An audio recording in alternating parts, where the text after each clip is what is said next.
Olá a todos. Nas aulas anteriores, vimos o equilíbrio de fases de sistemas formados por um único componente. Nesta aula, iniciaremos o tópico de equilíbrio de fases de sistemas multicomponentes, onde o intuito dessa primeira aula será definir os critérios de equilíbrio. Então, após esta aula, você será capaz de definir os critérios de equilíbrio de fases para um sistema multicomponentes.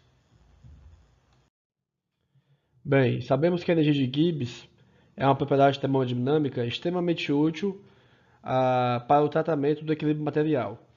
Então, supondo a energia de Gibbs como uma função da temperatura, da pressão e do número de mols dos componentes da mistura, né? Supondo que essa mistura tenha K espécies, certo? Então, nós vamos querer saber, por exemplo, qual será a influência da temperatura, da pressão e do número de mols de espécies, né? Na energia de Gibbs. Como eles interferem nisso? Então, a forma de a gente fazer isso é através de uma diferencial, né? Conforme de forma costumeira fazer isso termodinâmico, como foi feito em outras aulas para outras propriedades, ok? Então, teremos que a diferencial da energia de Gibbs em relação à temperatura, à pressão e o número de mols de cada componente será dada, né, pela seguinte expressão, certo? Onde nós temos aqui a diferencial em relação à temperatura, a diferencial em relação à pressão, a diferencial em relação ao componente 1 e a diferencial em relação ao componente K. Lembrando que essas derivadas são derivadas parciais, onde, neste caso aqui, por exemplo, queremos dizer que a pressão e o número de mols de qualquer espécie permanece constante, né? Então isso aqui seria caso a gente quisesse avaliar, essa derivada diz o quê? A variação da energia de Gibbs para a temperatura variando e as outras propriedades constantes, ok? Aqui neste caso nós temos, no caso dessa derivada em relação ao número de mols da espécie 1, temos que a temperatura e a pressão são constantes e o número de mols de qualquer espécie, com exceção da espécie 1, também é constante, certo? Então, com isso, né, poderíamos organizar essa equação da seguinte maneira, né? Vimos também que a energia de Gibbs para um sistema formado por o número de mols constante, ela é dada por isso daqui, certo? Isso aqui já foi visto em aulas anteriores, ok? Para um sistema fechado. Aqui nós estamos considerando um sistema aberto, né? Já visto que estamos considerando a possibilidade de variar o número de mols de cada espécie no sistema, certo? Então, para um sistema fechado, nós temos que a energia de Gibbs é dada por isso. Como para o sistema fechado o número de mols ele é constante, né? Então temos que essa derivada aqui de G em relação a T para P e NI, né, constantes, é igual a menos S. E a de G em relação a P para T e NI constantes é igual a V, certo? Tendo então a energia de Gibbs para um sistema aberto, certo? Dada por essa expressão. No entanto, né, uma forma especial de considerar essas derivadas da energia de Gibbs em relação ao número de mols é chamá-las de potencial químico, né? Então, potencial químico, que é dado por esse símbolo aqui, certo? Do componente I, vai ser igual a derivada da energia de Gibbs total, né, do sistema, da composição, certo? Em relação a T, P constante e N e J diferente de I, né? Ou seja, todos os componentes constantes na mistura, com exceção do componente I, certo? Então, a partir de agora, vamos considerar essa derivada como o potencial químico da espécie I na mistura, tá ok? Se pararmos para pensar um pouco, perceberemos que o potencial químico de uma espécie pura, né, será igual à energia de Gibbs molar, ok? Então, a equação 3 pode ficar com a seguinte forma, certo?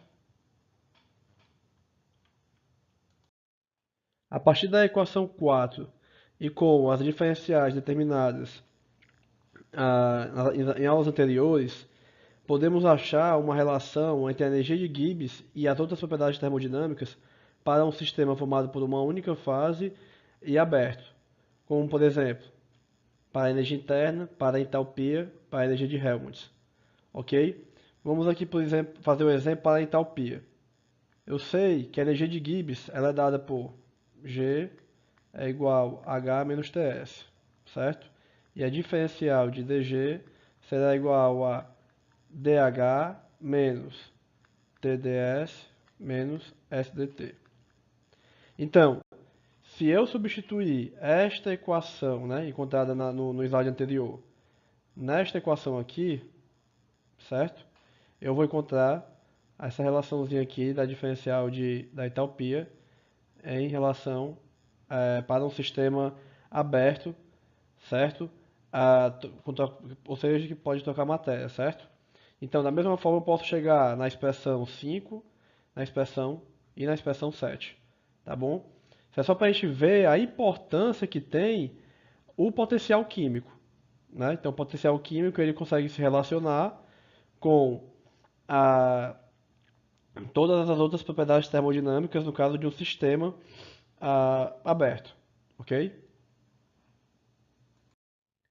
Tudo bem, até agora estamos falando de um sistema formado por uma única fase, né, que pode trocar matéria com a vizinhança, né, ou seja, um sistema aberto. E quando o sistema apresentar várias fases, como é que a energia de Gibbs ela se comporta?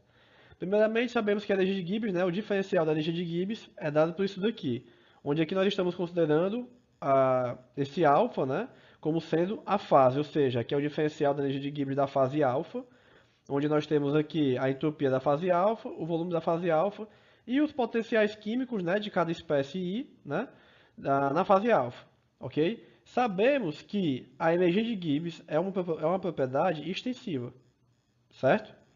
Então nós temos que a energia de Gibbs é dada por isso daqui, ou seja, o somatório dos números de mols de cada fase vezes a energia de Gibbs de cada fase. E também isso é válido para a entropia e também para o volume. Ok? Então, se somarmos, né, esse diferencial aqui, considerando todas as fases, teremos que, para o sistema total, formado de todas as fases, a diferencial da energia de Gibbs será dada pela seguinte expressão. Ok? Onde aqui nós temos a entropia de todo o sistema, agora imaginando um sistema hipotético, né? Já podemos considerar esse sistema aqui como fechado, formado por várias fases. Lembrando, estamos falando que a fase ela é aberta, é um sistema aberto, mas o sistema total ele não vai perder matéria para a vizinhança, né? O sistema vai perder, ele vai apenas ter a troca de matéria entre as fases, tá ok? É a nossa hipótese, né? O nosso modelo, tá bom?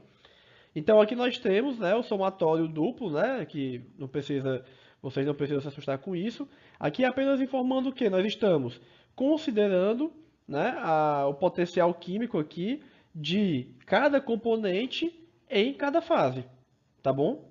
Então, por exemplo, se eu tenho um sistema formado por dois componentes, certo?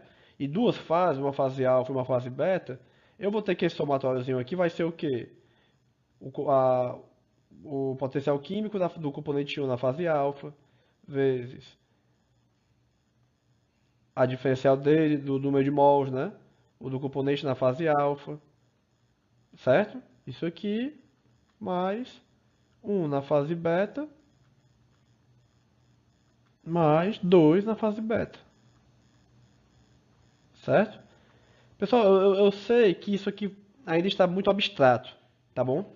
Mas é importante nós entendermos esses conceitos termodinâmicos para a gente poder chegar na parte prática e realmente compreender o que está acontecendo, né? A gente compreender qual é a teoria por trás das equações que vamos encontrar em aulas posteriores, tá bom? Agora tudo bem, né? Aqui considerando um sistema em equilíbrio térmico e mecânico, ou seja, o sistema não está em equilíbrio térmico e mecânico com a vizinhança, né? Agora nós percebemos aqui, começa a clarear um pouco que nós temos a energia de Gibbs variando, né? É uma propriedade, a, a temperatura e a pressão são propriedades canônicas da energia de Gibbs, né? E também começamos a ver aqui a relação com o número de mols e o potencial químico. Até aí tudo bem, para um sistema fechado. Então, considerando o sistema a temperatura e a pressão constantes, certo? Nós vamos ter o seguinte, né? Por esses sistemas aqui, eles se anulam, tá ok? Eles são iguais a zero, né?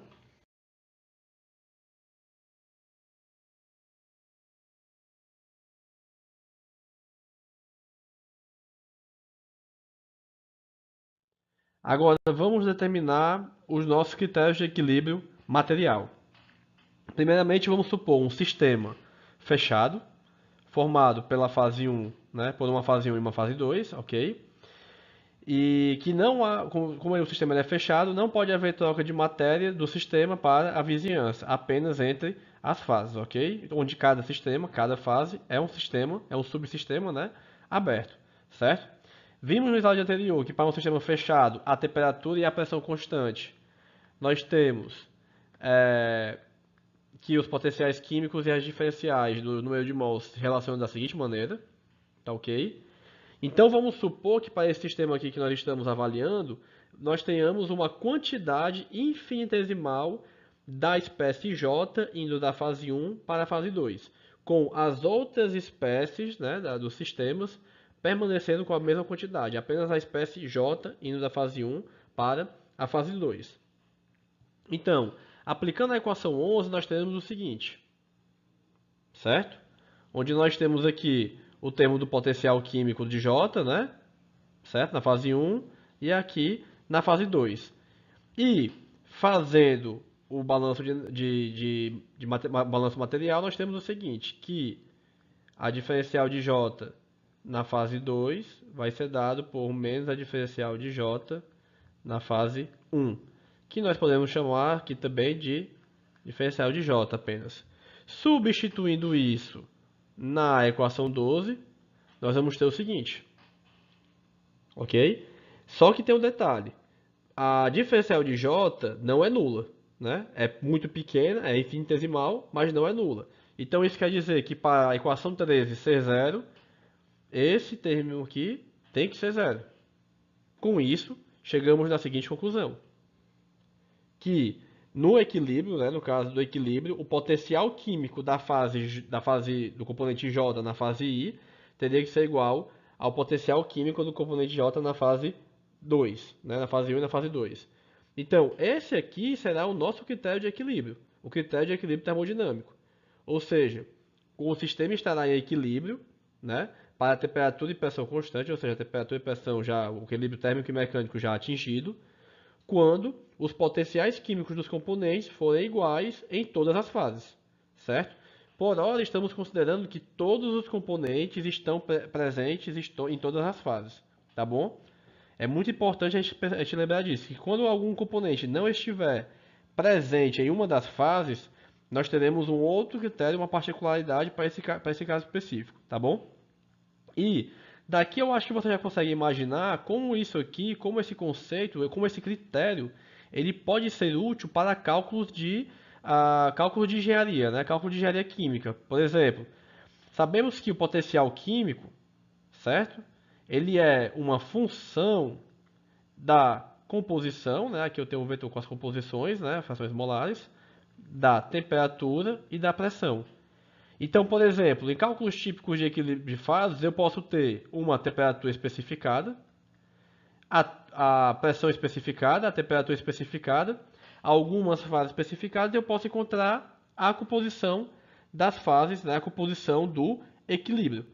Ok? Isso aí fica para aulas posteriores e para a disciplina também de termodinâmica química, tudo bem? Por hora, na aula de hoje, o que nós temos que saber é que no equilíbrio, né, considerando o equilíbrio térmico e mecânico, o potencial químico, o equilíbrio é atingido quando o potencial químico dos componentes, né, de todos os componentes, são iguais em todas as fases.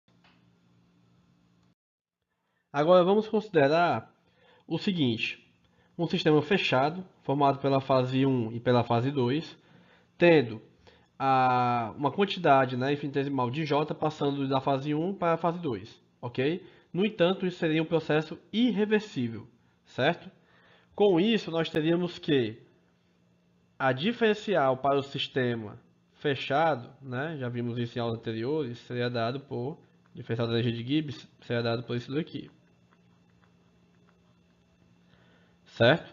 Mas também vimos, né, que considerando as fases, a energia de Gibbs ela pode ser dada por aquela expressão que vimos nos slides anteriores, né, que leva em consideração a energia, o potencial químico. Então nós teremos o seguinte, certo? Nós vimos em slides anteriores que a variação, né, a diferencial da energia de Gibbs pode ser dada por essa expressão aqui. Então podemos cancelar, né, esses termos aqui, menos SDT e VDP com desse outro lado, certo? E vamos ter a seguinte expressão, ok? Como apenas o diferencial, apenas o componente J, né, a espécie J, que passa da fase 1 para a fase 2, né, vamos ter que essa equação 16 vai se resumir ao seguinte, certo? Onde esse DNJ já é aplicando aquele conceito que vimos, que aplicamos no item anterior, né? Tá ok? Então, com isso, né, chegamos que o potencial químico da fase 1, né, o potencial químico de J na fase 1, ele é maior do que o potencial químico de J na fase 2, para esse processo irreversível de J passando da fase 1 para a fase 2.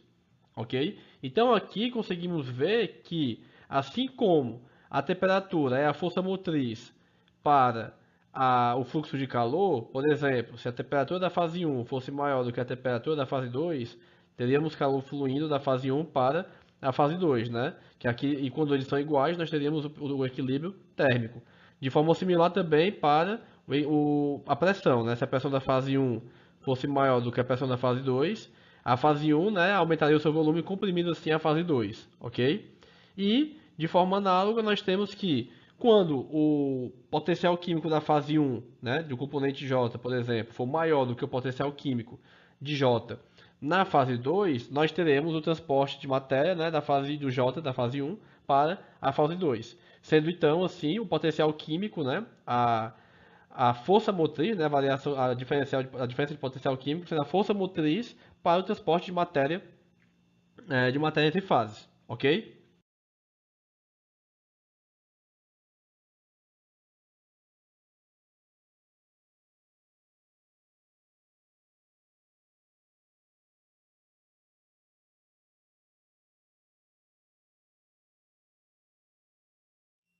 Bem, um caso particular para o equilíbrio de fases é o caso em que, por exemplo, nós temos um dos componentes ausente em uma das fases, certo? Então vamos pensar aqui, por exemplo, o caso em que o componente J ele está ausente na fase 1, certo? Então não há J aqui, ok?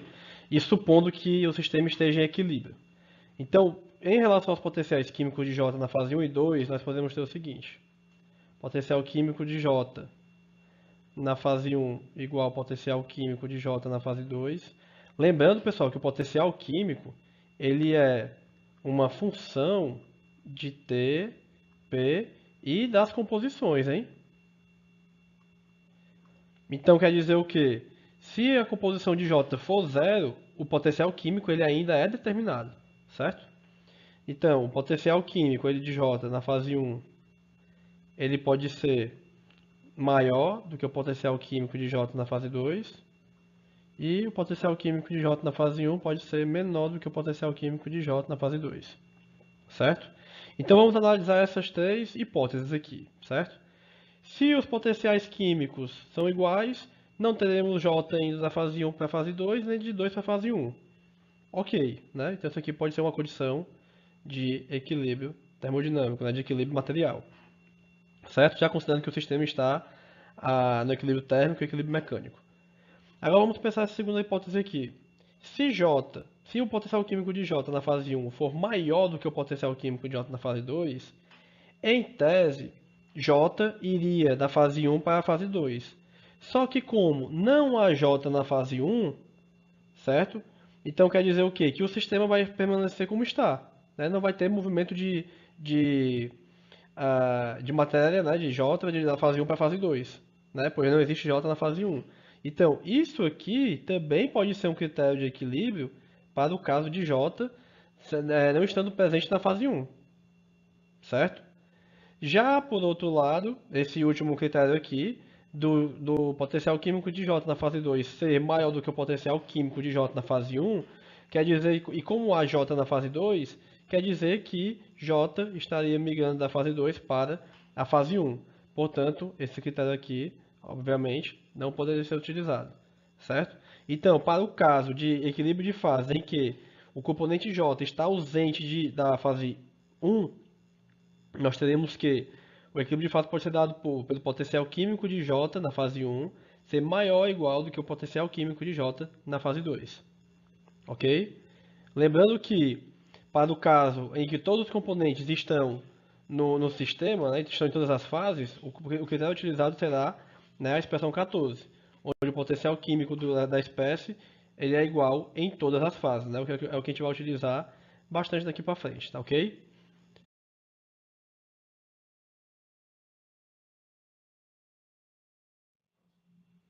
Então, para finalizar, vamos resolver o seguinte exercício.